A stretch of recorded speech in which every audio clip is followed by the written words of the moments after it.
बिस्मिल्लाहिर्रहमानिर्रहीम। अस्सलामु अलैकुम वरहमतुल्लाहि वबरकातुहू। नेक्स्ट हमारा टॉपिक है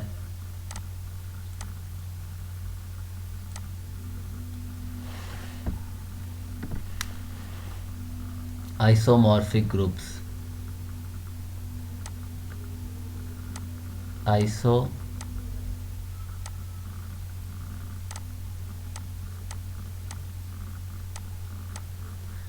आइसोमॉर्फिक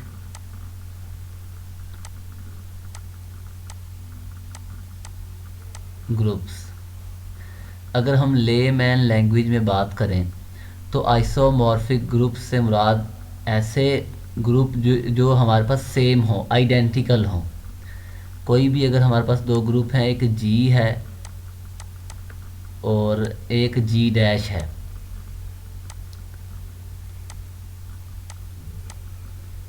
इन दोनों पर जो ऑपरेशन है वो सेम भी हो सकता है और डिफरेंट ऑपरेशन है।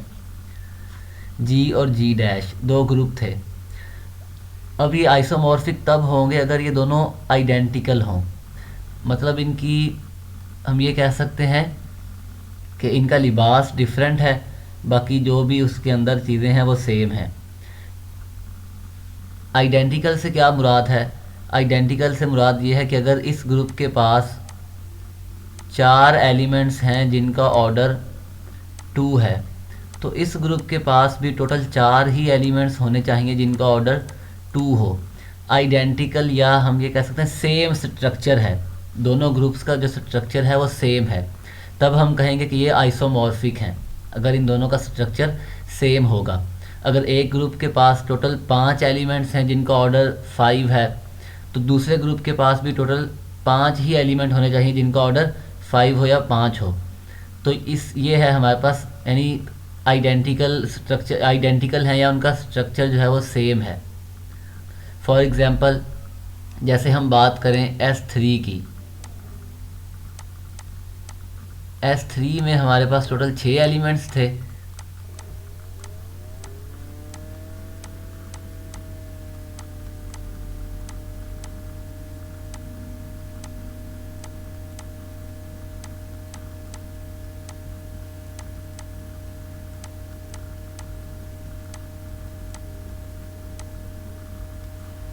और अगर हम बात करें D3 की, D3 में भी टोटल हमारे पास 6 एलिमेंट्स थे।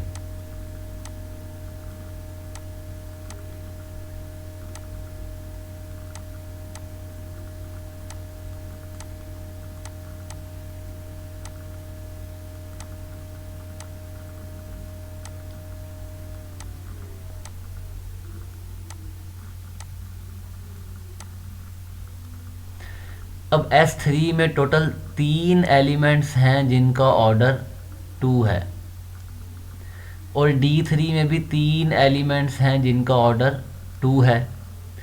S3 में टोटल 2 एलिमेंट्स हैं जिनका ऑर्डर 3 है, और D3 और S3 इन दोनों में हमारे पास 2 एलिमेंट्स हैं जिनका ऑर्डर 3 है। A और A स्क्वायर का ऑर्डर 3 है, B और A स्क्वायर B इनका ऑर्डर 2 है, इनका ऑर्डर भी 2 है, और इनका ऑर्डर हमारे पास 3 है। तो ये हम कह सकते हैं कि S3 आइसोमॉर्फिक है D3 के। S3 जो है वो D3 के आइसोमॉर्फिक है, क्योंकि इन दोनों का स्ट्रक्चर सेम है, आइडेंटिकल है। इन दोनों का स्ट्रक्चर क्या है? सेम है। ये हमारे पास नोटेशन होगी शो करने के लिए कि दो ग्रुप जो हैं वो आइसोमॉर्फिक हैं। तो हम इसकी डेफिनेशन देखते हैं कि two groups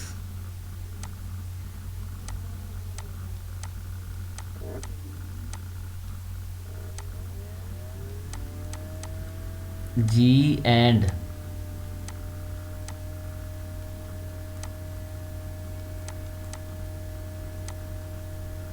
G dash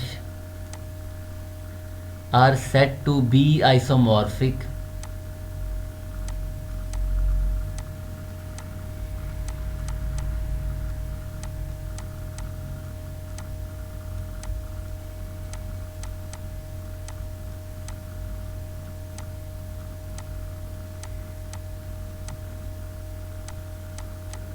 isomorphic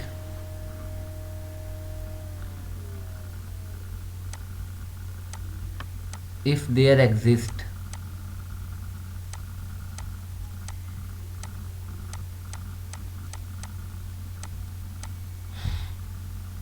an isomorphism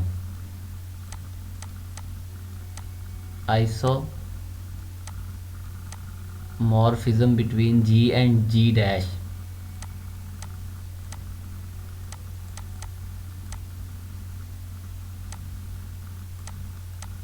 between G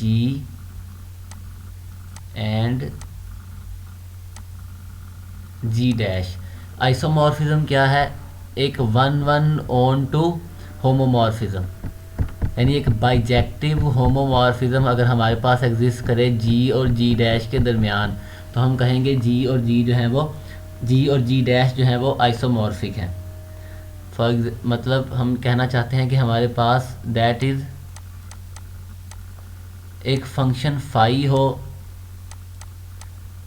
G से G डैश तक, सच डैट फाई जो है वो होमोमॉर्फिज्म है। फाई इज होमोमॉर्फिज्म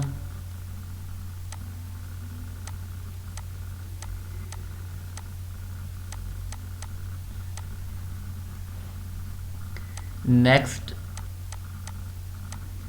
होमोमॉर्फिज्म से क्या मुराद है? दैट इज फाई को अगर आप ए बी पर अप्लाई करें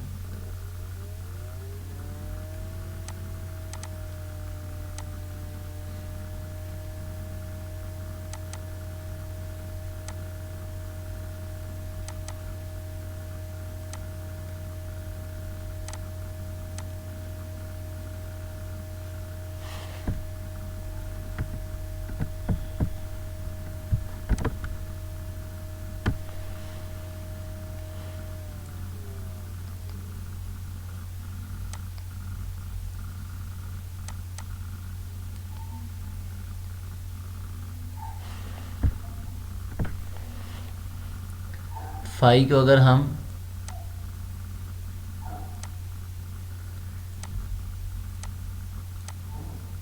ए डॉट बी पर अप्लाई करें तो ये किसके बराबर हो? Phi of a star phi of b. यही हमारे पास होमोमॉर्फिज्म की डेफिनेशन है।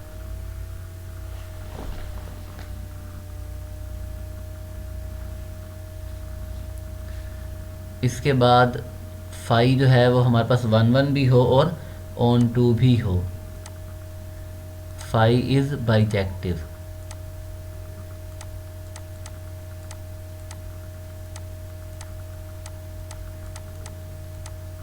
तो फिर हम कहेंगे G जो है वो आइसोमॉर्फिक है G डैश के। अगर हमारे पास एक फंक्शन एग्जिस्ट करे फाई जो कि बाइजेक्टिव होमोमॉर्फिज्म है, तो हम कहेंगे G और G डैश जो है वो आइसोमॉर्फिक हैं या उन दोनों का स्ट्रक्चर सेम है या वो आइडेंटिकल हैं।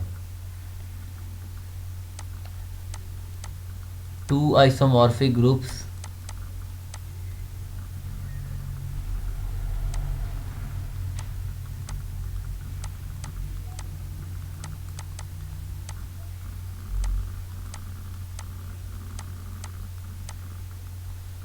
have same structure.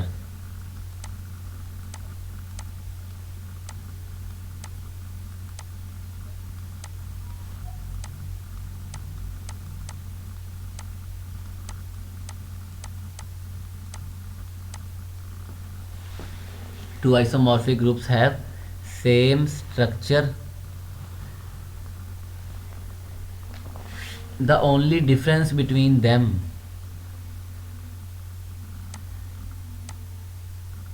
the only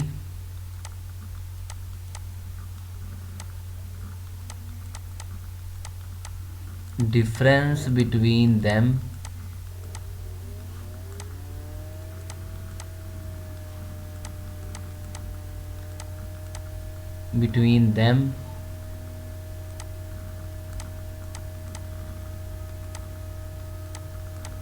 is that of the nature of their elements and binary operation.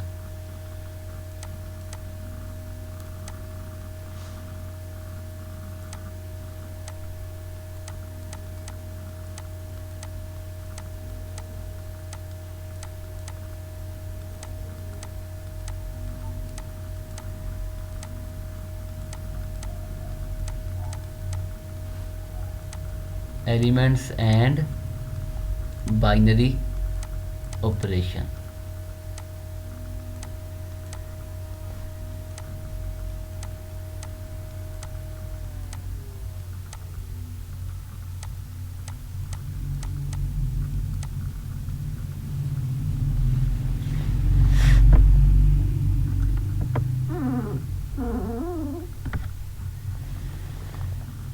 Next हमने ये प्रूव करना है कि प्रूव डैट,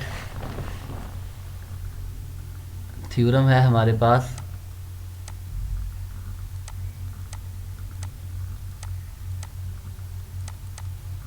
कि prove that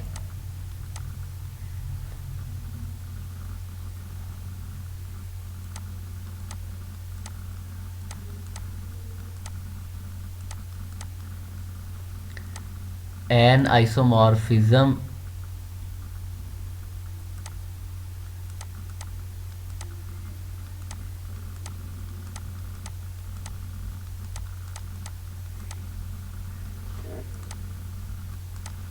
is an equivalence relation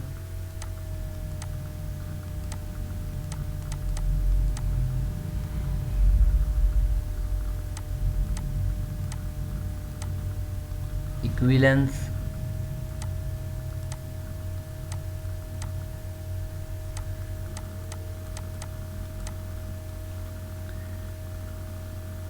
on set of groups.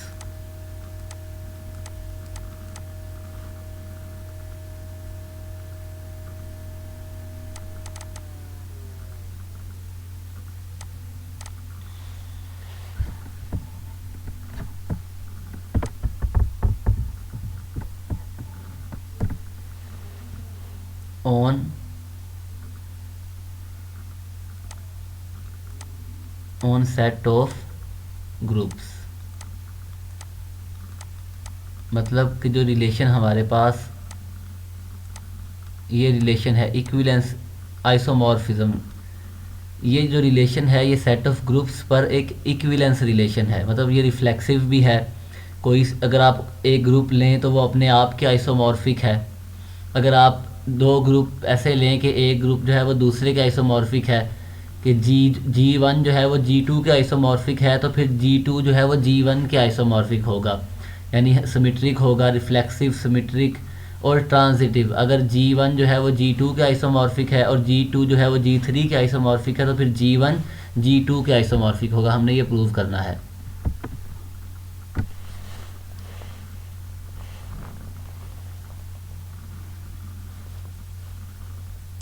Proof बहुत easy है इसका। Let G1 G2 and G3 be 3 groups. ये कोई 3 हमारे पास ग्रुप हैं। सबसे पहले हम प्रूव करेंगे रिफ्लेक्सिव प्रॉपर्टी।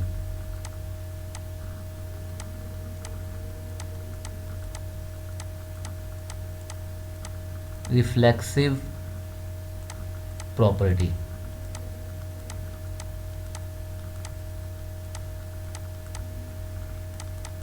वो क्या है कि जो हमारे पास आइडेंटिटी मैप है, the map I from G1 to G1, G1 से G1 तक हमारे पास जो मैप है वो 1 भी है, ऑन 2 भी है, डिफाइंड बाय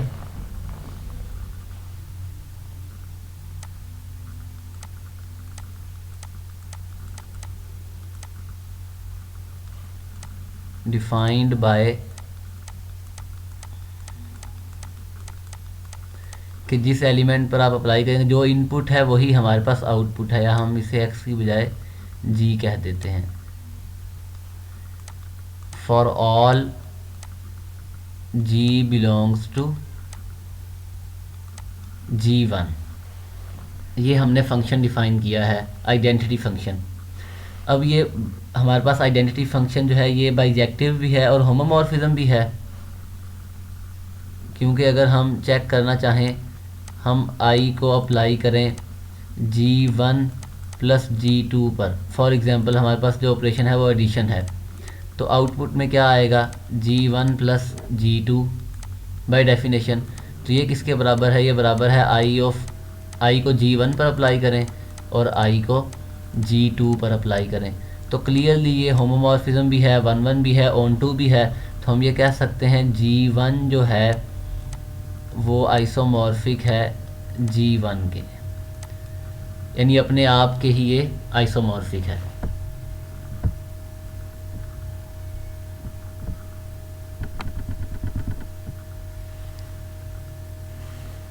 नेक्स्ट हमने प्रूव करना है सिमेट्रिक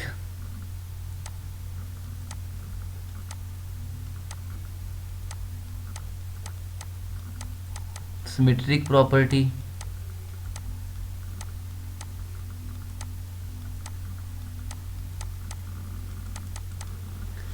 सपोज करते हैं कि g1 जो है वो g2 के आइसोमॉर्फिक है। Suppose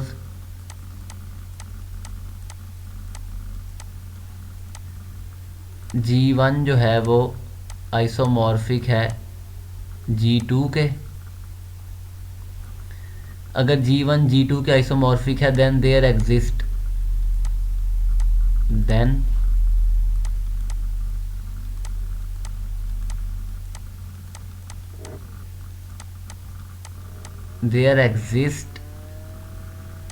N isomorphism. अगर g1 g2 के आइसोमॉर्फिक है तो फिर हमारे पास एक बाइजेक्टिव होमोमॉर्फिज्म एग्जिस्ट करेगी g1 से g2 तक। Isomorphism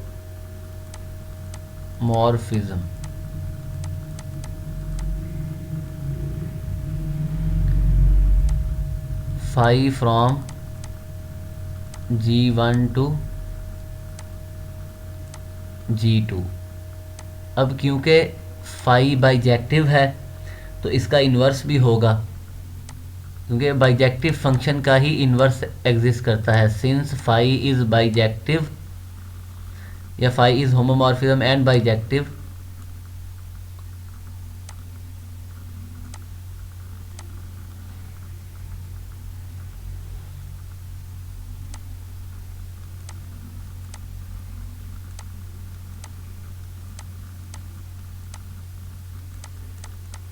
homomorphism and bijective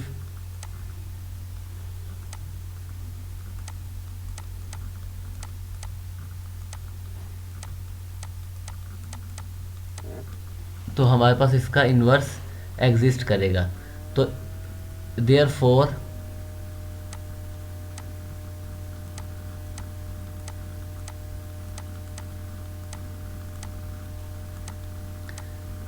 phi inverse g2 से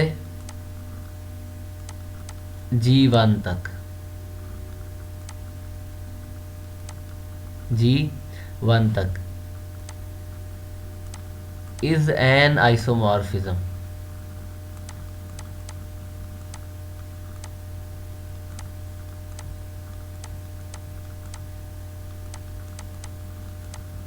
तो हम ये कह सकते हैं कि g2 जो है वो g1 के आइसोमॉर्फिक है। पहले हमने सपोज किया था कि g1 जो है वो g2 के आइसोमॉर्फिक है, अब हमने बता दिया कि g2 जो है वो g1 के आइसोमॉर्फिक है। नेक्स्ट हमने प्रूव करना है कि अगर g1 g2 के आइसोमॉर्फिक है और g2 जो है वो g3 के आइसोमॉर्फिक है तो फिर g1 g2 के आइसोमॉर्फिक है, ट्रांजिटिव प्रॉपर्टी। नेक्स्ट हमारे पास जो प्रॉपर्टी है वो है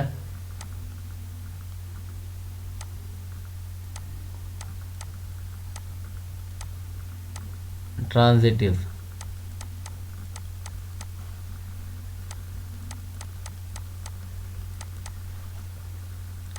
सपोज करते हैं कि सपोज डैट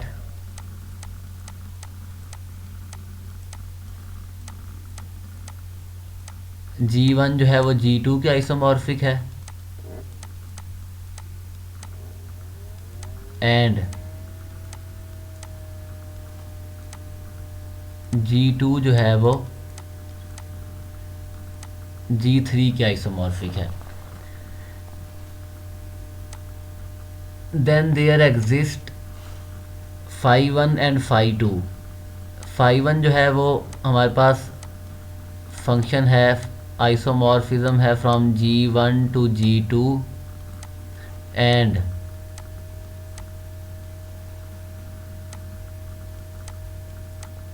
phi2 जो है वो आइसोमॉर्फिज्म है G2 से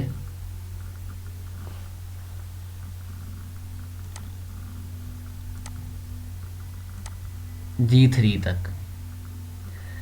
हमने अब phi1 और phi2 ये दोनों बाइजेक्टिव हैं। जब हम इन्हें कंपोज करेंगे, असल में हमें क्या बताना है, हमें ये बताना है कि हमारे पास एक फंक्शन है G1 से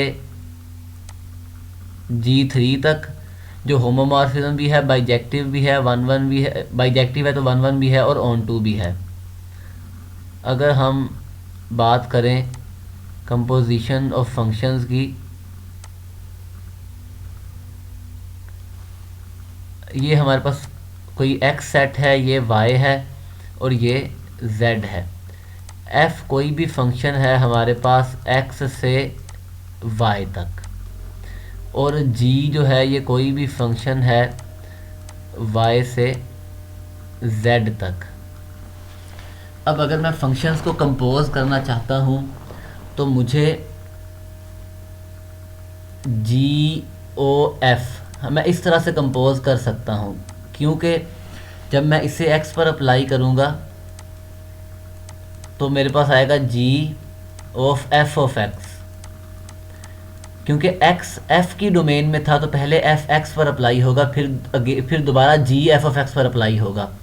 क्योंकि यहाँ हमारे पास x है, जब f अप्लाई हुआ तो यहाँ हमारे पास f ऑफ x आया। इस f ऑफ x पर g अप्लाई होगा तो यहाँ पर हमें g of f of x मिलेगा। यहाँ से यहाँ तक हमारे पास फंक्शन जो है वो f है और यहाँ से यहाँ तक हमारे पास जो फंक्शन है वो g है और जो कंपोजिशन है वो हमारे पास GOF है, GOF। यही काम हम यहाँ करेंगे क्योंकि हमें G1 से G3 तक एक फ़ंक्शन चाहिए जो GOF है। अगर मैं यहाँ लिख दूँ कि GOF जो मैंने फंक्शंस को कंपोज किया है, ये फंक्शन है x से z तक। तो इसका मतलब ये है कि यहाँ जो फंक्शन होगा वो हमारे पास कुछ इस तरह से होगा, यानी phi1 को पहले अप्लाई करेंगे G1 पर और फिर दोबारा हम phi2 को अप्लाई करेंगे। हम इस तरह से कंपोज करेंगे। हमें प्रूफ क्या करना है कि ये 1 1 है, ऑन टू है और होमोमॉर्फिज्म है। ये बाइजेक्टिव तो है क्योंकि phi1 भी बाइजेक्टिव है, phi2 भी बाइजेक्टिव है, तो उनको जब हम कंपोज करेंगे कंपोजिशन जो है वो भी बाइजेक्टिव होगी। नेक्स्ट हमें प्रूव करना है कि ये हमारे पास होमोमॉर्फिज्म है। हम दो एलिमेंट्स कंसीडर करते हैं G1 और G2।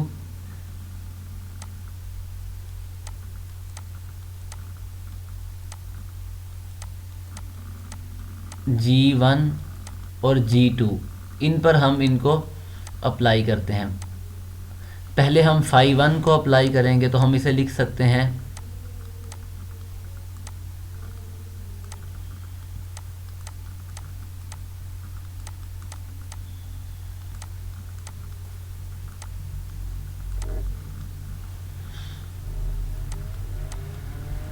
क्योंकि phi1 होमोमॉर्फिज्म है तो इसे लिखा जा सकता है phi1 ऑफ G1 और phi1 ऑफ G2। अब क्योंकि अगेन phi2 जो है वो भी होमोमॉर्फिज्म है तो हम इन्हें अलग अलग अप्लाई कर सकते हैं। हमें साथ मेंशन करना पड़ेगा कि phi1 और phi2 जो हैं ये होमोमॉर्फिज्म हैं। G1 phi2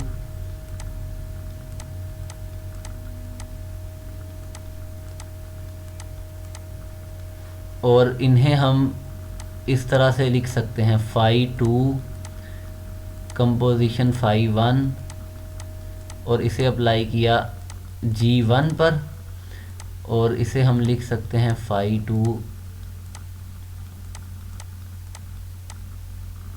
G2 पर।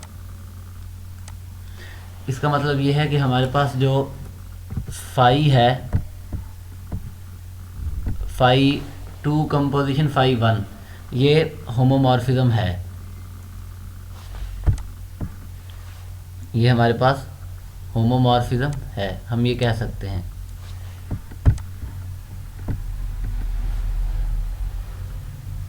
कि phi2 कंपोजिशन phi1 जो है ये होमोमॉर्फिज्म है, तो इसका मतलब ये है कि जो G1 है वो आइसोमॉर्फिक है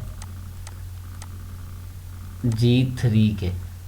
तो मतलब ये है कि जो इक्विवेलेंस, जो हमारे पास आइसोमॉर्फिज्म है वो एक इक्विवेलेंस रिलेशन है सेट ऑफ ग्रुप्स पर।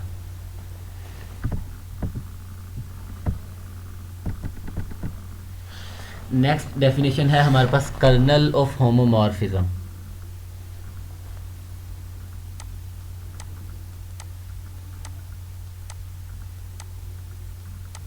कर्नल ऑफ होमो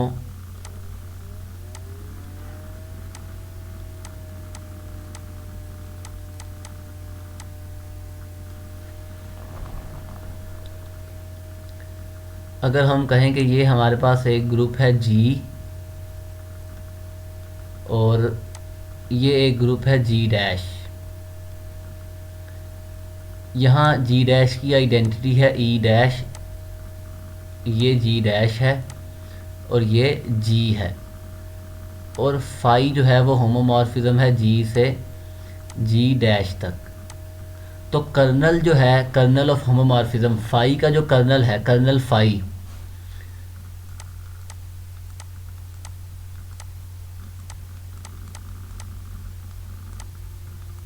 ये G के उन तमाम एलिमेंट्स की कलेक्शन होगी जिन पर हम फाई को अप्लाई करें और आंसर जो है वो हमें ग्रुप G डैश की आइडेंटिटी मिले।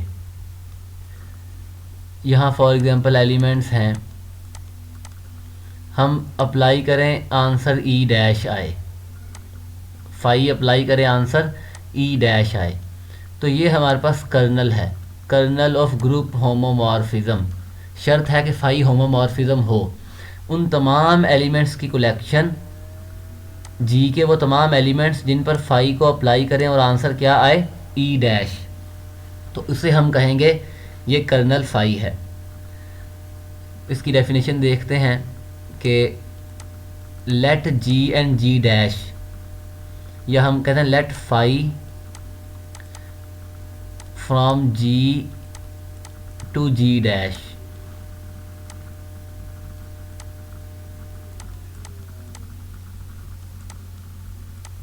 be a group homomorphism,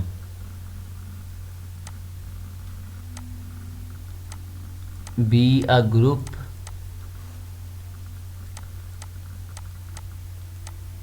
homomorphism.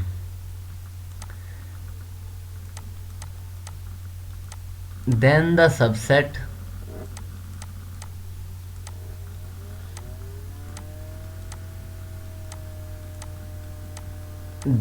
subset G belongs to capital G such that phi of G is equal to E dash। E dash जो है वो ग्रुप G dash की आइडेंटिटी है, consisting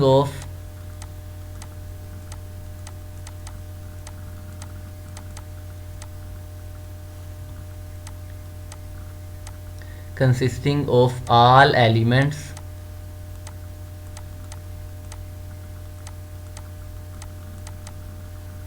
all elements of G whose image, यानी जिनकी जो image है वो जी डैश की आइडेंटिटी है।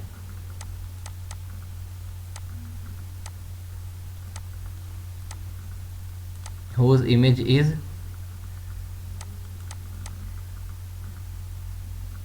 Identity of G dash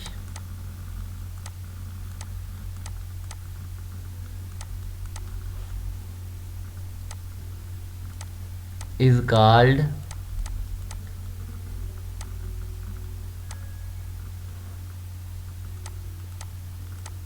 kernel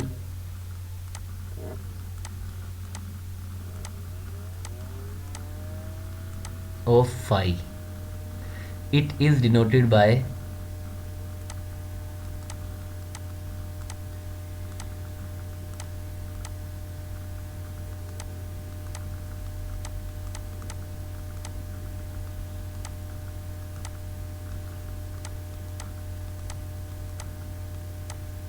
ये इसकी नोटेशन है।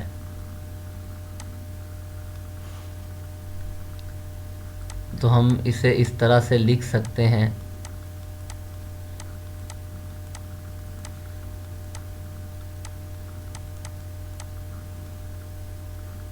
G belongs to G such that phi of G is equal to E dash। E dash जो है वो आइडेंटिटी है G डैश की, उन G ग्रुप G के उन तमाम एलिमेंट्स की कलेक्शन जिन पर आप फाई को अप्लाई करें और आंसर जो है वो हमें G डैश की आइडेंटिटी मिले। तो ये हमारे पास क्या है, कर्नल ऑफ ग्रुप होमोमॉर्फिज्म।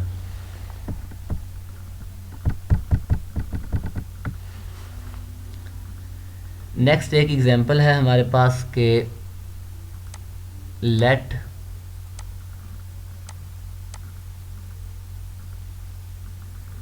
जी कोई ग्रुप है जिसमें हमारे पास 4 एलिमेंट्स हैं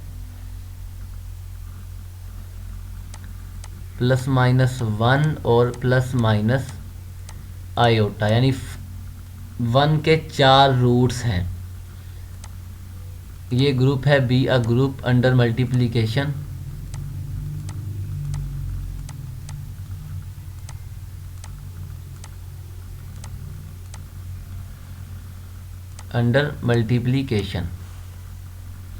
और हमारे पास एक ग्रुप है Z set of positive integers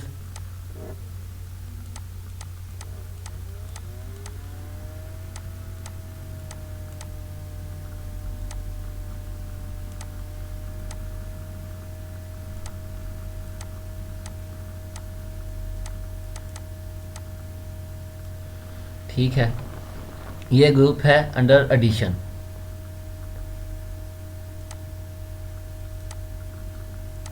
B a group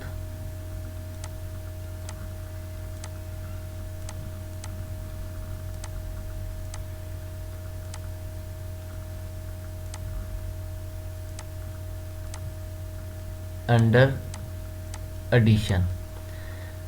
हमने फंक्शन डिफाइन किया है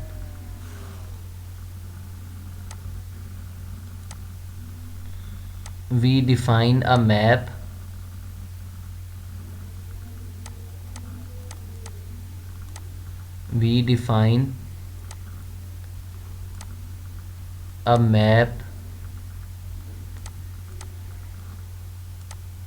F from Z to group G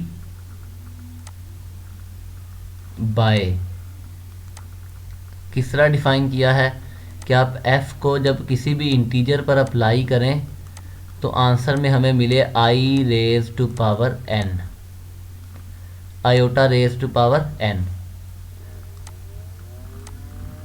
for all n belongs to z।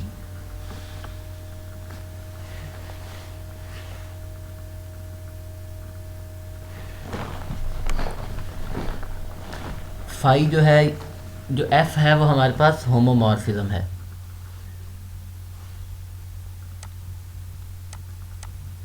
f is a homomorphism homomorphism. F जो है वो हमारे पास होमोमॉर्फिज्म है। क्यों?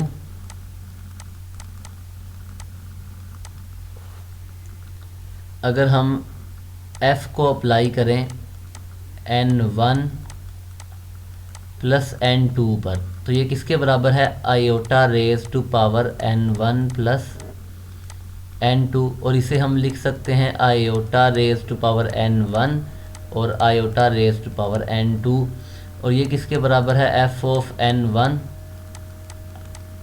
f of n2। मतलब कि ये फंक्शन हमने जो डिफ़ाइन किया है ये होमोमॉर्फिज्म है। नेक्स्ट हमने इसका कर्नल फाइंड करना है। कर्नल फाइंड करना है। कर्नल से क्या मुराद है? z सेट ऑफ इंटीजर्स का हर वो एलिमेंट, हर वो इंटीजर या हर वो एलिमेंट z का जिसके लिए हमें आंसर में 1 मिले। f of n is equal to 1। ये हमारे पास कर्नल की डेफिनेशन है। अब अगर हम गौर करें, अगर हम f ऑफ ज़ीरो फाइंड करें तो वो है iota raise to power zero जो कि 1 है। अगर हम f ऑफ 1 फाइंड करें तो वो आयोटा है। अगर f ऑफ 2 फाइंड करें तो वो -1 है। अगर 3 फाइंड करें तो वो माइनस आयोटा है। अगर हम 4 फाइंड करें तो वो अगेन हमारे पास 1 है। अगर हम f ऑफ 8 फाइंड करें तो वो भी 1 है। मतलब कि जो 4 के मल्टीपल्स हैं उनके लिए हमारे पास आंसर 1 आ रहा है। तो अगर हम इसको कंटिन्यू करें तो हम इसे लिखेंगे n belongs to z such that f of n की डेफिनेशन क्या थी? Iota raise to power n is equal to 1। और ये 1 कब होता है? अगर n 4 का मल्टीपल हो। n बिलोंग्स टू z और n जो है वो 4 का मल्टीपल हो। यानी यहाँ हमारे पास यहाँ पर 4k हो, 4 इंटू k, यानी जब n is equal to 4k होगा तो फिर हम कहेंगे कि हमारे पास आंसर जो है वो 1 है। तो इसके लिए हम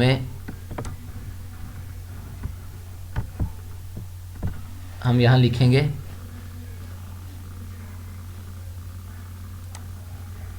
4k such that k belongs to z।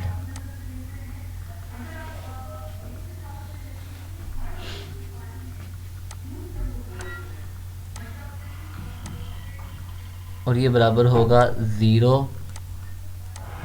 Plus minus 4 plus minus 8 and so on, जो कि बराबर है 4 इंटू सेट ऑफ इंटीजर्स। मतलब सेट ऑफ इंटीजर्स को हम 4 से मल्टीप्लाई कर दें तो ये हमारे पास इस होमोमॉर्फिज्म का कर्नल आ जाएगा। यानी कर्नल ऑफ f बराबर है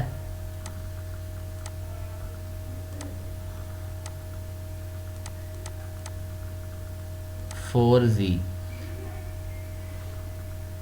यहाँ पर f आएगा, बाय मिस्टेक 5 लिख दिया है।